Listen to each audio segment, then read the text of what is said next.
வணக்கம் நண்பர்களே, இங்க பாருங்க, இன்னைக்கு நம்ம முழு கோழியை கிரில் போட போறோம். இங்க பாருங்க, ஸ்வீடன்ல இப்படிதான் முழு கோழி கிரில் கிடைக்கும். பாக்கெட்ல தான் கிடைக்கும். 10 days எக்ஸ்பைரி டேட்டோட இருக்கும்.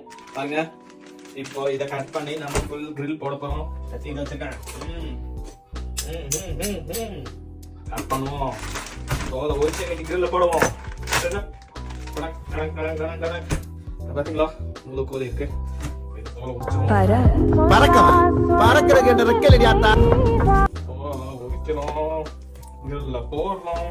இன்னைக்கு ஒரு புடை. ஏன்டா அப்படி இருக்க? எதுக்காக அப்படி எல்லாம் பண்ற? எப்ப பார்த்தாலும் சாப்பாடு சாப்பாடு. இனிமேல் சாப்பாடை பத்தி பேசினா வாய் இருக்காது. இப்போ இந்த பீஸ் அப்படி இருக்கணும்.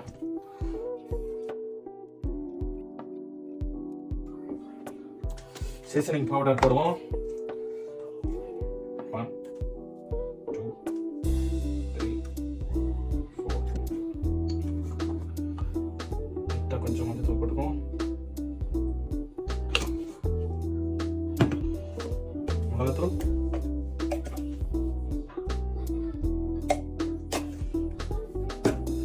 இதோட சேர்த்து ஒரு ஸ்பூன் இஞ்சி பூண்டு பேஸ்ட்.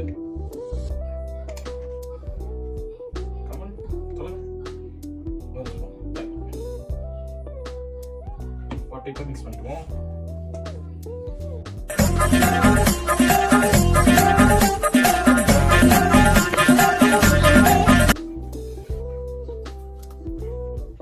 தேவையான அளவு உப்பு. மேக்கப் ஓவராவா இருக்கு? இல்லையே, கரெக்டா தான் இருக்கு. பேய் மாதிரி இருக்கு மேக்கப் போட்டுட்டு. நம்ம என்ன வேலையா செய்ய போறோம்? சும்மா பார்க்க போறோம். இருக்கட்டும், அதுக்கு நம்மளுக்கு என்ன சம்பந்தம்? 275 வைக்கிறோம், ப்ரீ ஹீட் பண்றோம். இங்க பாருங்க, ஓகே, டபுள் லேயர்ல சூடு பண்றோம்.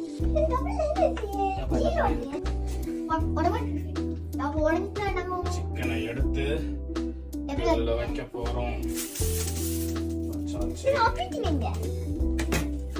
சோ இருக்கிற மசாலா எல்லாத்தையும் எடுத்து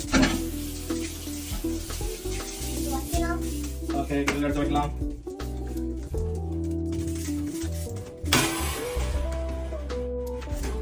பண்ணுங்க, லேட்டா பிடிச்சி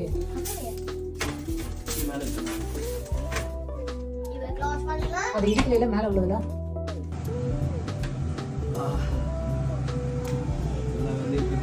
ஃபோக்கஸ் டைலைன், இங்க ஃபோக்கஸ் பண்ணுங்க. கிளவுஸ் போட்டு வரேன். இதுதான் கிரில் கிளவுஸ்.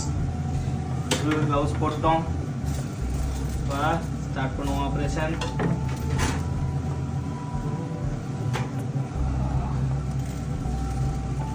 இதை அப்படியே பிடிச்சி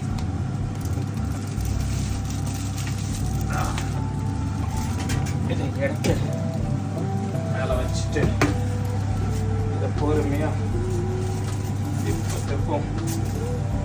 அவ்வளோதான்,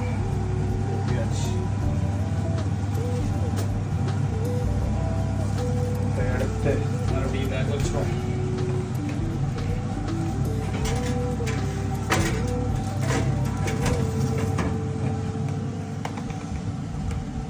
இன்னும் 10 minutes வேகட்டும். அப்புறம் எடுத்து சாப்பிடுவோம்.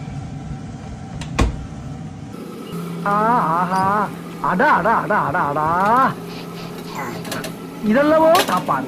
இதுக்கு பேர் தான் சாப்பாடு. பொரிக்க வேண்டியதை பொரிச்சு, தொக்கா வைக்க வேண்டியதை தொக்கா வச்சிருக்கீங்க. சூப்பராக வந்துருச்சு. அவ்வளோதான், சாப்பிடுவோம் இப்போ.